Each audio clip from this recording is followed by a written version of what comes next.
মদিনার পার্শ্ববর্তী একটি এলাকায় একজন মহিলা মৃত্যুবরণ করলে অপর এক মহিলা তাকে গোসল দিতে লাগলেন। যে মহিলা গোসল দিচ্ছিল তার হাত যখন মৃত মহিলার উরুতে পৌঁছালো তখন সে আশেপাশে বসা 2-4 জন মহিলাকে বলে উঠল, হে আমার বোনেরা, তোমরা কি জানো এই যে মহিলা আজ মৃত্যুবরণ করেছে তার তো অমুক পুরুষের সাথে অবৈধ সম্পর্ক ছিল। গোসল প্রদানকারী মহিলা যখনই এই কথা বলল অমনি সাথে সাথে অলৌকিকভাবে তার হাত মৃত মহিলার উরুর সাথে আটকে গেল। পাশের মহিলারা ওই মহিলার হাত ছুটানোর জন্য অনেক টানাটানি করল, কিন্তু কিছুতেই ছুটাতে পারল না। বেশ জোরাজুরি করাতে হাতের সাথে উরুও চলে আসতে লাগলো। এইভাবে অনেক সময় অতিবাহিত হতে লাগলো। মৃত মহিলার আত্মীয় স্বজনেরা বলতে লাগলো, বিবি, এই যে দ্রুত গোসল শেষ করুন, সন্ধ্যা হয়ে আসছে, জানাজা শেষে আমাদেরকে দাফন করতে হবে। মহিলাটি বলল, আমি তো তোমাদের মৃত মহিলাকে ছাড়তে চাই, কিন্তু সে আমাকে ছাড়তে চায় না। এইভাবে রাত হয়ে গেল আর তার হাতও উরুর সাথে আটকেই রইল। ভোর হলো, কিন্তু ওইভাবেই রইল। তখন সমস্যার জটিলতা দেখে মহিলার পরিবারের সদস্যগণ ওলামায়ে কেরামের কাছে গেলেন এবং একজন আলেমকে বললেন, মৌলভী সাহেব, একজন মহিলা অন্যজনকে গোসল দিচ্ছিলেন, তখন তার হাত মৃত মহিলার উরুর সাথে আটকে গেছে, এখন কি করা যায়? তিনি ফতোয়া দিলেন, ছুরি দিয়ে জ্যান্ত মহিলার হাত কেটে দাও। তখন গোসল প্রদানকারী মহিলার আত্মীয়রা বলল, আমরা আমাদের মহিলাকে ত্রুটিযুক্ত বানাতে চাই না, আমরা তার হাত কাটতে দেব না।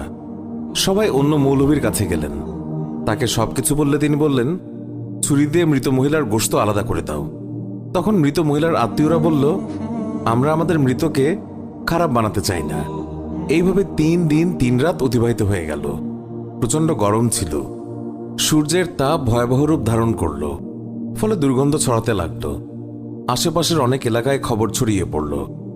সবাই ভাবল, এখানে তো সমাধান হচ্ছে না, চলো মদিনায় যাই। সেখানে তখন ইমাম মালিক রহমতুল্লাহ আলাই প্রধান কাজীর মর্যাদায় ছিলেন। লোকেরা মালিক রহমতুল্লাহ আলাইয়ের দরবারে পৌঁছে বলল, হজরত, একজন মহিলা অপর একজন মৃত মহিলাকে গোসল দিচ্ছিলেন, তখন তার হাত মৃত মহিলার উরুর সাথে আটকে গেছে, ছাড়ানোই যাচ্ছে না।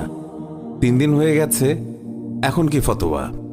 ইমাম মালিক রহমতুল্লাহ আলাই বললেন, আমাকে সেখানে নিয়ে চলো।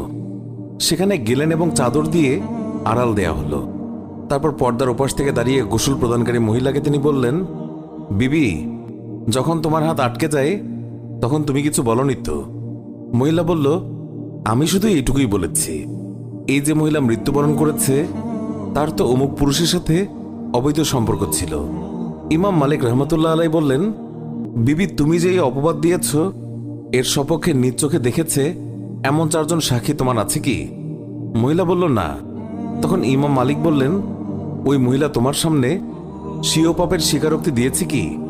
মহিলা বলল, না। তখন বললেন, তবে তুমি কিসের ভিত্তিতে অপবাদ দিলে? মহিলা বলল, আমি তো এই জন্য বলে দিয়েছি যে মৃত মহিলা কলস উঠিয়ে অমুকের দরজার সামনে দিয়ে যাচ্ছিল।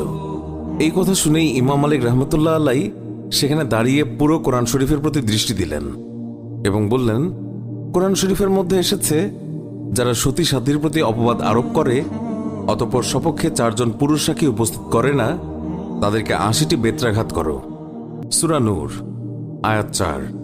যেহেতু তুমি কোনো প্রমাণ ছাড়া একজন মৃত মহিলার ওপর অপবাদ আরোপ করেছ, আমি প্রধান কাজী হিসেবে নির্দেশ দিচ্ছি, জল্লাদ, তাকে বেত্রাঘাত করতে শুরু করো। জল্লাদ তাকে প্রহার করতে শুরু করল। তাকে বেত্রাঘাত করা হচ্ছিল। 70টি বেত্রাঘাত মারা হলেও হাত পূর্বের মতো আটকেই রইল। 75টি বেত্রাঘাতের পরেও পূর্বের মতোই রইল। 79টি বেত্রাঘাতের পরও হাত উরুর সাথে আটকেই রইল।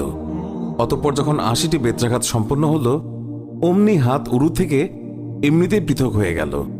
আল্লাহ আমাদের সবাইকে হেফাজত করুন, অন্যের গীবত গাওয়া থেকে মুক্ত করুন, আমিন। আল্লাহু আকবার। আল্লাহ পাক আমাদের সবাইকে হেদায়েত দান করুন, আমিন।